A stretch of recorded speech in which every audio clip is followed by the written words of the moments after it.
ஓம் முருகா சரணம். வாழ்க வளமுடன் வையக மக்கள்.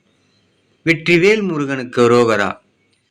நாம் வாழும் வாழ்க்கையில் இன்றைய நாள் இனிய நாளாக அமைய எல்லாம் வல்ல அப்பன் முருகனின் அருள் அனைவருக்கும் கிடைக்கப் பெறுக. நமக்கு மன உறுதி இருந்தால் மட்டுமே நாம் மனதில் நினைத்த காரியத்தை எளிமையாக செய்ய முடியும்.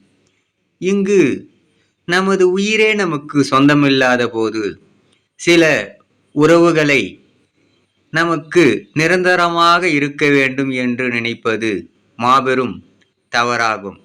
இங்கு ஏதும் நிரந்தரம் இல்லை. ஆனால் அப்பன் முருகன் ஒருவனே நிரந்தரமான பரம்பொருள். அவன் அருளால் நாம் வாழ்வாங்கு வாழலாம். ஓம் முருகா சரணம். முருகனின் மகன் ரவிமுருகன்.